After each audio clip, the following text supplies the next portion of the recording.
Qatar की राजधानी दोहा में हाल ही में हुई अरब इस्लामिक समिट के बाद अब अरब दुनिया में इसराइल को घेरने की नई कोशिशें तेज हो गई हैं। मिस्र ने एक समिट में एक ऐसा प्रस्ताव रखा जिसने सबका ध्यान खींच लिया। ये प्रस्ताव था एक रीजनल मिलिट्री ब्लॉक, यानी एक साझा सैन्य गठबंधन बनाने का, जो इसराइल के खिलाफ अरब देशों की एकजुट शक्ति को दिखा सके। मिस्र का कहना था कि यह गठबंधन किसी तरह की जंग छेड़ने के लिए नहीं, बल्कि एक डिफेंसिव अम्ब्रेला यानी सुरक्षा कवच की तरह काम करेगा। हालांकि जानकार मानते हैं कि मिस्र ने केवल दिखावटी तौर पर यह कहा कि यह केवल डिफेंसिव होगा, ना कि किसी जंग को छेड़ने के लिए। लेकिन मिस्र खुद इस बात की संभावना में अब तेज हो चुका है कि इसराइल किसी भी वक्त किसी और अरब देश पर हमला कर सकता है। लेकिन जैसे ही आइडिया सामने आया, मीडिया रिपोर्ट्स में दावा किया गया कि खाड़ी देशों ने इसे खारिज कर दिया। मिडिल ईस्ट आई की रिपोर्ट में कहा गया कि गल्फ स्टेट्स ने इस पर सहमति नहीं दिखाई।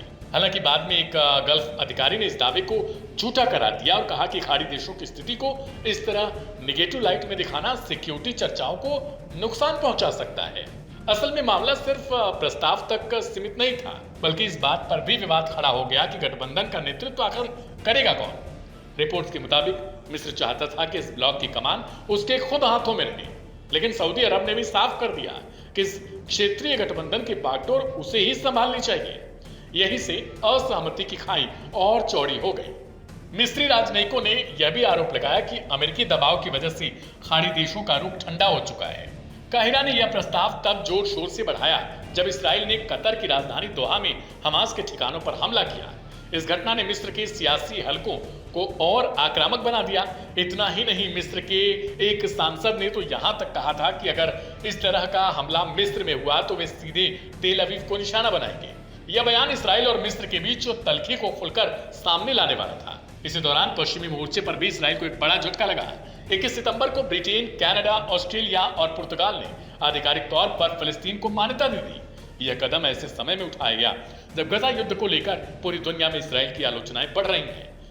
The United Kingdom formally recognizes the state of Palestine. जवाब में इसराइल के प्रधानमंत्री बेंजामिन नेतन्याहू ने तीखी प्रतिक्रिया दी। उन्होंने कहा, जॉर्डन नदी के पश्चिम में किसी भी कीमत पर फिलिस्तीनी राज्य स्थापित नहीं होगा। नेतन्याहू के इस बयान ने साफ कर दिया कि इसराइल किसी भी अंतर्राष्ट्रीय दबाव के आगे तो झुकता हुआ नजर नहीं आएगा। हालात ये इशारा कर रहे हैं कि अरब दुनिया की राजनीति अब नए मोड़ पर है। एक तरफ मिस्र और खाड़ी देश मिलकर एक साझा सैन्य शक्ति बनाने की दिशा में काम कर रहे हैं, तो दूसरी तरफ पश्चिमी देश फिलिस्तीन को मान्यता देकर इसराइल पर दबाव बढ़ा रहे हैं। सवाल यह है, क्या यह रीजनल मिलिट्री ब्लॉक हकीकत में आकार ले पाएगा या फिर पहले की तरह सिर्फ प्रस्ताव खेलते रह जाएगा। लेकिन इतना तय है कि गजा युद्ध ने इसराइल और उसके विरोधियों के बीच तनाव को एक नए स्तर पर आखिरकार पहुंचा तो दिया है।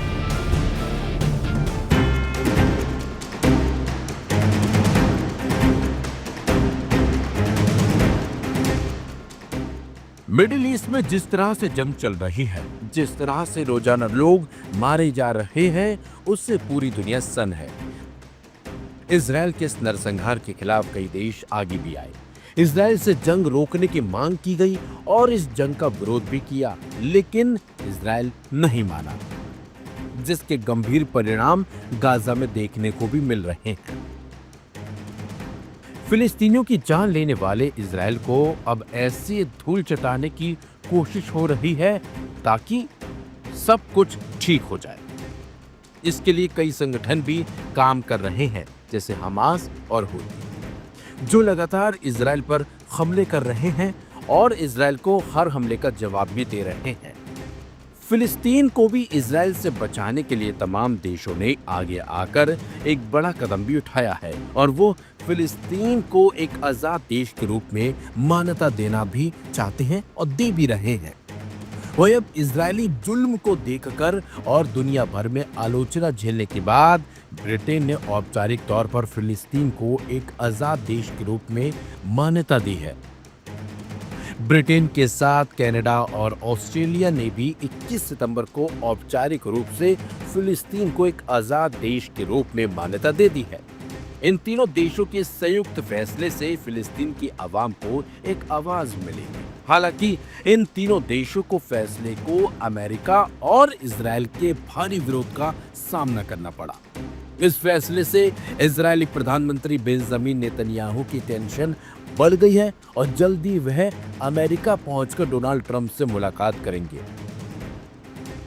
फिलिस्तीन को आजाद रियासत के रूप में मान्यता देने के लिए ऐलान करते हुए ब्रिटिश प्रधानमंत्री कीर स्टारमर ने कहा कि यह फैसला फिलिस्तीनियों और इजरायली लोगों के लिए शांति की आशा को फिर से जगाने के लिए किया गया है। यह हमास के लिए कोई इनाम नहीं है और वह फिलिस्तीनी लोगों के भविष्य की सरकार में कोई भूमिका नहीं निभाएगा।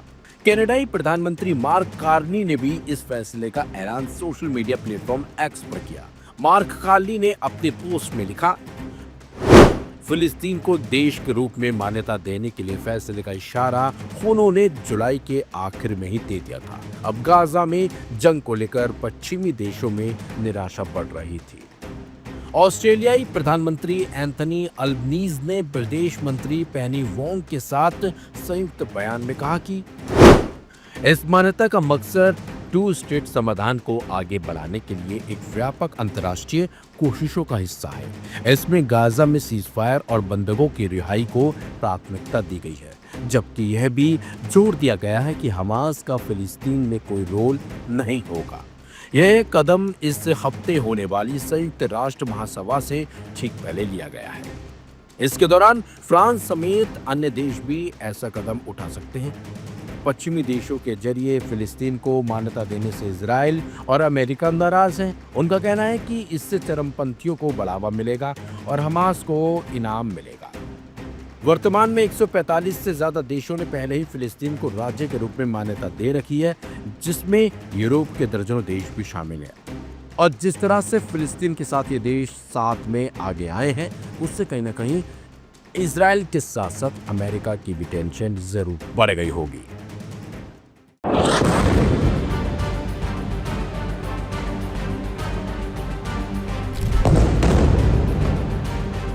गाजा में इसराइल का हमला लगातार तेज होता जा रहा है।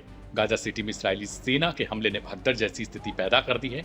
एक तरफ इसराइल हमास के बड़े अड्डों को तबाह करने का दावा कर रहा है, तो दूसरी तरफ बंधकों की स्थिति और अंतर्राष्ट्रीय दबाव के बीच यह युद्ध उलझता जा रहा है। इसराइल ने गाजा सिटी पर दो तरफ से हमले शुरू कर दिए हैं। इसराइली सेना के मुताबिक टैंक, गोला बारूद और अन्य हथियार गाजा सिटी की ओर पहुंचाए जा रहे हैं। एयरफोर्स पहले से ही इमारतों को निशाना बना रही है। इसराइल का कहना है कि उनका मकसद गाजा सिटी में हमास के गढ़ को पूरी तरीके से खत्म करना है। इन हमलों के कारण लोग शहर के बीच फंस गए और जान बचाने के लिए भाग रहे हैं।